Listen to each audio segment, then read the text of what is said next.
Hi guys. Hi guys! We'll learn more about fish schooling today and more about what it means. Does anyone know what kind of animal that is? Michelle? Is it fishies? Exactly, it's fishies. And when fish swim together, does anyone have any guesses about what that's called? I'll give you a hint. We were drawing about it on the last slide. Jai? Um, School? Exactly, a school. How do fish breathe underwater? So fish, they don't breathe like normal, like humans do, or like anything above the ocean does. They have gills. Does anybody know how we breathe? What do we use in our bodies to breathe? We don't have gills. We have something else. Jai? And Or then exactly, our lungs. So gills are kind of like lungs, but for fish.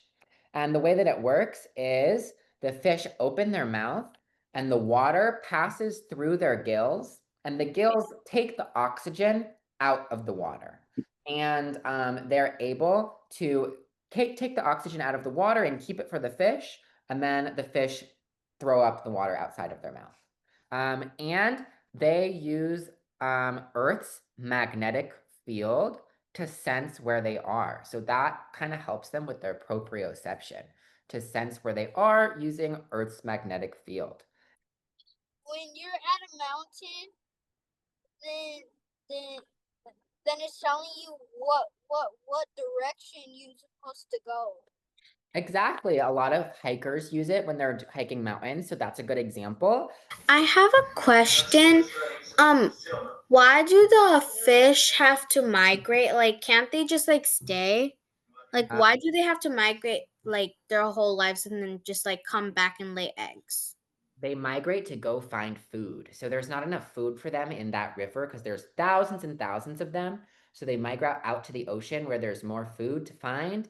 And then when it's time to go lay new babies, they go back to the river so that the babies could be safe in the river because the ocean is too dangerous for them to lay their babies. The earth is getting very much hotter, and so is the water and the ocean. And sometimes that the fish can't live in these hot temperatures anymore. And so they might have to move to colder water so that they could survive. And fish schools might get smaller or lost when they're traveling to this colder water. Also, for fish like salmon that come back to the same rivers every year to lay their eggs, it could be super bad because if they come back to the same river and that river is now too cold, that might kill all of them before they're able to lay their eggs. And that's super, super bad. So what we're gonna do is grabbing our baggies. It's our last one. And what we're gonna do is we see that there are magnets on them. When I don't have my magnet near the fish aren't moving too much. They're just moving a little bit because my hand is shaking. But when I move the magnet really close to the fish, I could even spin the magnet around the fish and I could make them go in a 360 and do lots of different movements and twirls. Here we can see if I bring the magnet here, the head is facing me because it's attracted. If I flip the magnet, now the tail is coming next to me because I'm repelling. That's cool. And today we have a guest speaker with us today. Alyssa Chan is here to talk with us. She's a PhD student at USC studying physics, and she also studies the physics that have to do with how fish swim together. Today, we're going to be talking about animal movements. I specifically work on fish schools, but we have a lot of different animals that move together as a group. So my first question for you guys will be, what species of animals move as a group? Does anybody know any animals that you've seen? Yes, Sophia? A pack of wolves. Yeah, a pack of wolves, exactly, yeah. Fishes? Yeah, exactly. Yeah. Fishes are one of the species, underwater species that move together as a group. Sometimes they are often led by whoever is the oldest in the group, so they tend to have an hierarchy due to age. Um, so yes, they do sometimes have a leader in the group. Often on these farms or on these fields where these sheep are being taken care of by a caretaker, there would be sometimes you would have guide dogs. So there are these little black animals on the field, and these guide dogs would communicate with the sheep to lead them to go in a certain direction. So they may bark or they may just stand guard and keep the sheep from roaming into random directions. So here on the left, we have a couple birds in a V-shaped formation. And then on the right, we have a video of a large couple thousand birds that are hovering above a pond. And so whenever there is a large group of birds, they often show this fluid-like interaction where they are doing their best to stay together and not and they're doing their best to stay as a group. Do you guys know why these birds stay in particular formations, like this V-shaped formation? Cause maybe because like through my if they're doing like a migration. Yeah, exactly. There's communication between staying as a group. What are ways that humans communicate with each other, whether that be directly or indirectly? So like a way they communicate directly is like they speak to each other, and then a way Perfect. they speak well they communicate indirectly is like hand signals or body movements, body posture, and like something like that. Yes, exactly. Yes. Body posture and body movement is especially important in human communication. Yes. What we call that is a verbal communication.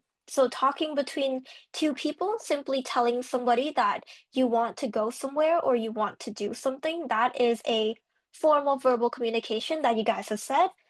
Another type of communication would be nonverbal communication. So sign language would fall into this category. Or, for example, just doing a thumbs up, saying that you're good, you do a thumbs up. That is a form of nonverbal communication.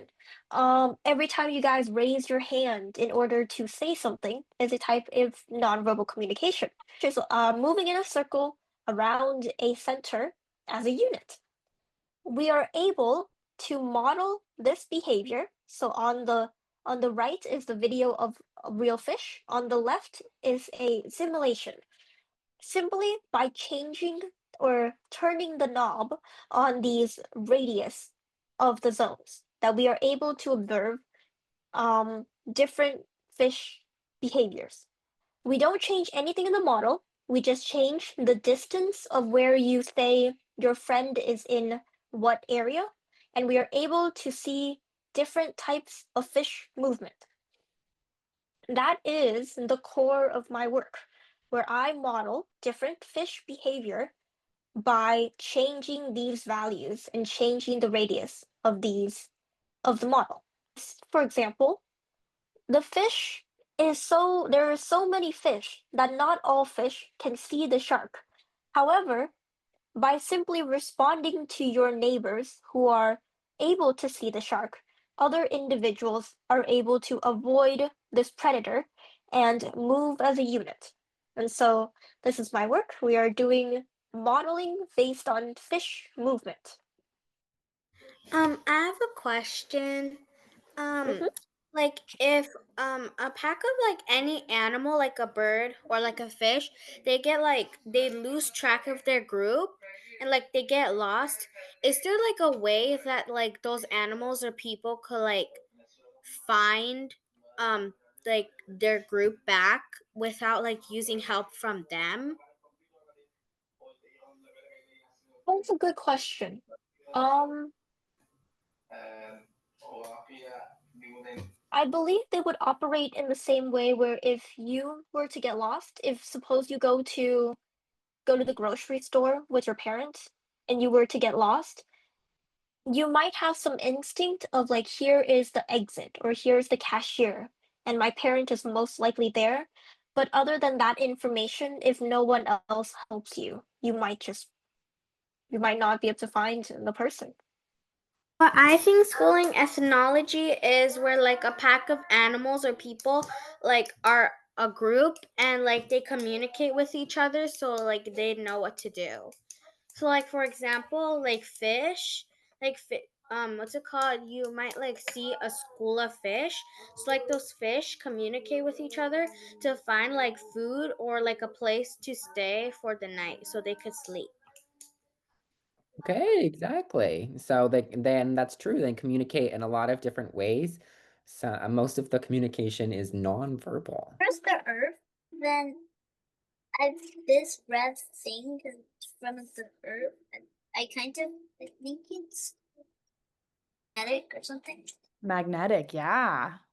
And then I stick these words right here. Ooh.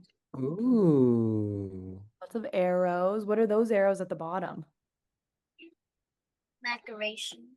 Can we give one more big thank you to Miss Alyssa for chatting with us today?